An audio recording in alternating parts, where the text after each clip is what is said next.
আগে আমরা দেখেছি এক ব্যক্তি প্রধানমন্ত্রী, তিনি দলেরও প্রধান, তিনি হাউসেরও প্রধান, তিনি সরকারের প্রধান, সবই গণভবন।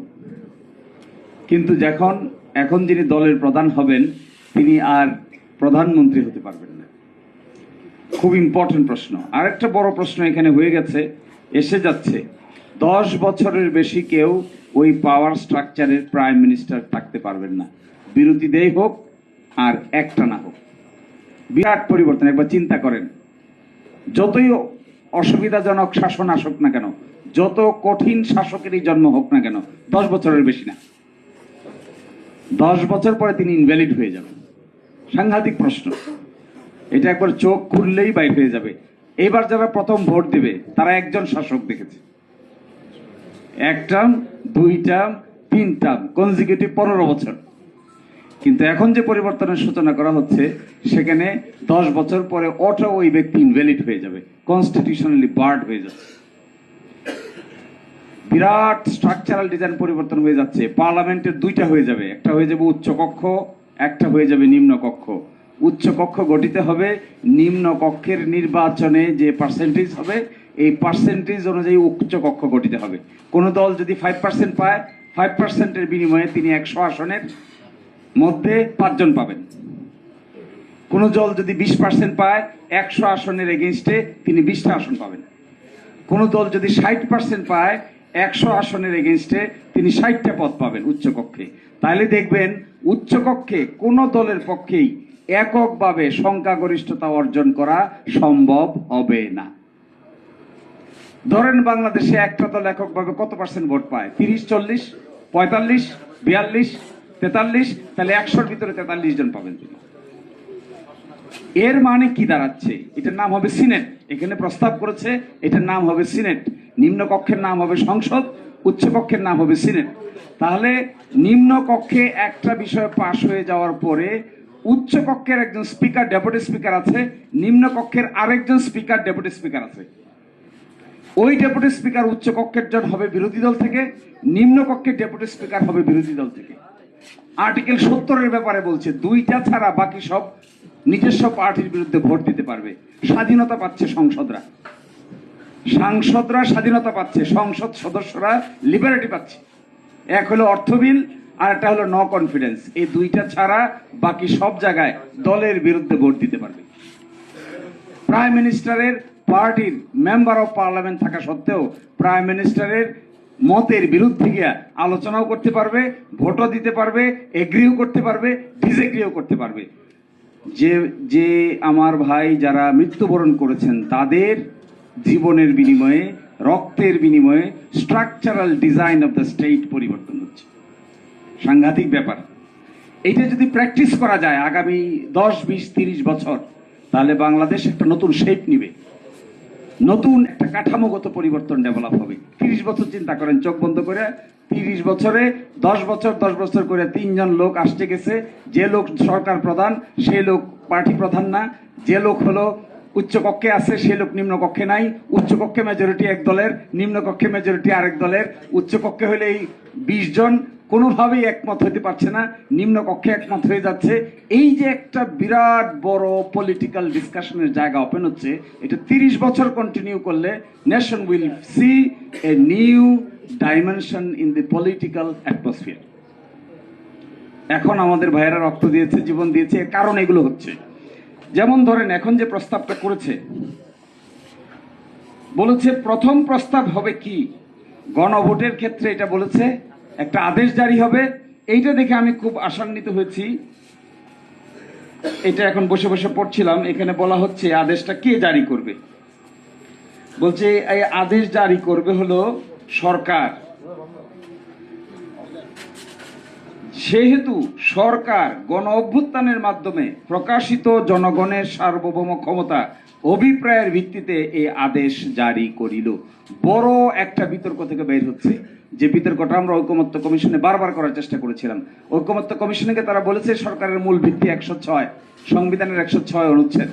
এখান থেকে বের করতে কি যে সংগ্রাম করতে হয়েছে, এই সংগ্রাম এখন বাস্তবে রূপান্তরিত হচ্ছে। এখন আর 106 নাই, এখন এসে কি বলছেন, জনগণের সার্বভৌম ক্ষমতা ও অভিপ্রায়ের ভিত্তিতে এই আদেশ জারি করিল। এখন এনসিপি সহ বাকি সবার সাকসেস হবে যদি ডক্টর ইউনূসের নেতৃত্বে গঠিত সরকার ওই অট্টালিকার বাইরে এসে জনগণকে সাথে নিয়ে এই আদেশ জারি করতে পারেন, তাহলে that will B A real atmosphere. এবং দেখেন আরো ইন্টারেস্টিং, জুলাই জাতীয় সনদ বাস্তবায়ন আদেশ 25 উইদিন ব্র্যাকেট আছে সংবিধান সংস্কার। সংবিধান সংস্কার আদেশ দিয়ে দেওয়া হচ্ছে, এই আদেশটা জনগণকে নিয়ে ঘোষণা করা হচ্ছে, একটা গণভোট অনুষ্ঠিত হচ্ছে, গণভোটে কোনো ডিসেন্টিং থাকছে না, বড় ধরনের পরিবর্তন আসতেছে, গণভোটের মাধ্যমে হয়ে গেলে এগুলো সংবিধানে ঢুকে যাচ্ছে, নতুন পার্লামেন্ট হবে, তার দুটো পাওয়ার থাকবে, একটা হবে সংবিধান সংস্কার সভা নাম, যে নাকি কনস্টিটিউয়েন্ট পাওয়ার অ্যাসেম্বলি হবে, পাওয়ার এক্সারসাইজ করবে, আর একটা হবে সাধারণ পাওয়ার। যা সংবিধান সংস্কার সভা হবে, এই সংবিধান সংস্কার সভার মধ্যে এটা অ্যাকসেপ্ট হবে, নতুন সংবিধানে ইনকর্পোরেটেড হবে, পরবর্তী অধিবেশন থেকে এটা একটা নতুন সংসদ হিসেবে কার্যভার গ্রহণ করবে এবং রেগুলার ফাংশন করবে। প্রথম পার্টটুকু কনস্টিটিউয়েন্ট অ্যাসেম্বলি সংবিধান সংস্কার সভা হিসেবে যে দায়িত্ব, এটা এখানেই শেষ হয়ে যাবে। এরপরে যাত্রা শুরু হবে দেশ শাসনের। এই প্রক্রিয়াটা এখন যদি স্মুথলি পার করা যায়, without any unnecessary debate, without any unnecessary interruption, এই প্রক্রিয়াটা যদি পার করে নতুন সংসদ গঠন করা পর্যন্ত প্রক্রিয়ার মধ্যে যাওয়া যায়, সংবিধান সংস্কার সভা তার দায়িত্ব পালন শেষ, এরপরে নতুন পার্লামেন্ট যাত্রা শুরু করবে।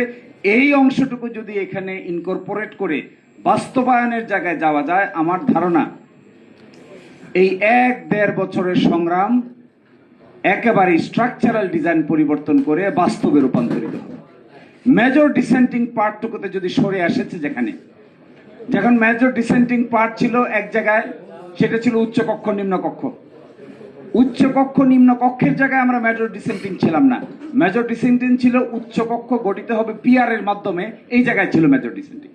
উচ্চকক্ষকে পিআর এর মাধ্যমে গঠন হতে দেওয়া হবে না, এখানে নোট অফ ডিসেন্ট দেওয়া হয়েছিল। আরেক জায়গায় দেওয়া হয়েছিল যে এক ব্যক্তি প্রাইম মিনিস্টার হবেন, আবার দলীয় প্রধান থাকবেন না, এই জায়গায় নোট অফ ডিসেন্ট দেওয়া হয়েছিল। নোট অফ ডিসেন্টের এই জায়গাগুলো আমাদের সামনে একটা স্টাম্বলিং ব্লক ক্রিয়েট করেছে। কেয়ারটেকার গভর্নমেন্ট কেমন হবে তার এখানে 5টা প্রপোজাল দেওয়া হয়েছে, অপশন 1, অপশন 2, 3, 4, 5। চতুর্থ অপশনে গিয়ে 1-2টা বড় দল এখানে নোট অফ ডিসেন্ট দিয়েছিলেন, এই নোট অফ ডিসেন্টটাও এখানে থাকছে না। এটা দেখে আই বিকাম ভেরি হ্যাপি যে নোট অফ ডিসেন্টের কবল থেকে আমরা মুক্তি পেয়েছি। যে যাই নোট অফ ডিসেন্ট দিয়েছেন, আমি মনে করি যে দলই দিয়ে থাকেন, জামাত ইসলামী দেন, বিএনপি দেন, এনসিপি দেন, যে যেখানে নোট অফ ডিসেন্ট দিয়েছেন, এই নোট অফ ডিসেন্ট গুলো স্বেচ্ছায় সজ্ঞানে নিজ দায়িত্বে সকলেরই তুলে নেওয়া দরকার এবং এই বিতর্কে আর যাওয়ার প্রয়োজন নাই। লাস্ট কথা বলে শেষ করে দিচ্ছি আমি। সবচেয়ে ইন্টারেস্টিং মনে হয়েছে একটা কথা, আপনি প্রশ্নটা কিভাবে যাবে, আপনি কি জুলাই জাতীয় সনদ বাস্তবায়ন আদেশ 25 এবং ইহার তফসিল 1-এ সন্নিবেশিত সংবিধান সংস্কার প্রস্তাব সমূহের প্রতি আপনার সম্মতি জ্ঞাপন করিতেছেন কি না? এই হবে গণভোটের সাবজেক্ট ম্যাটার। যারা হা হচ্ছে তারা হা বলবে, যারা না হচ্ছে তারা না বলবে। যদি হা বলেন তাহলে এই সঙ্গে তফসিল 1-এ সন্নিবেশিত সংবিধান সংস্কার সংক্রান্ত একটা কথা কিন্তু একটু মনে রাখতে হবে, সংস্কার কিন্তু 84টার সবগুলো সংবিধান সংস্কার সংক্রান্ত না, অর্থাৎ সবগুলো গণভোটে যাচ্ছে না। গণভোটে যাবে শুধুমাত্র সংবিধানের সঙ্গে প্রাসঙ্গিক বিষয়, আর বাকিটা এক অংশ যাচ্ছে বিধি এবং আইন জারির মাধ্যমে, আর এক অংশ যাচ্ছে প্রশাসনিক ক্ষমতা প্রয়োগ করে এক্সিকিউটিভ আদেশের মাধ্যমে। সুতরাং এইখানকার সাবজেক্ট ম্যাটার থাকছে শুধুমাত্র সংবিধান সংস্কার রিলেটেড যেগুলো আছে সেটারই গণভোটের প্রয়োজন, বাকিগুলোতে কোনো গণভোটের প্রয়োজন নাই। ফলে এটা যদি অ্যাকসেপ্ট হয়ে আসে, আমার ধারণা অ্যাকসেপ্ট হয়ে আসবে। এখন একটা বিতর্ক আছে এখানে, সামনে ওই দিন হবে নাকি আগে হবে।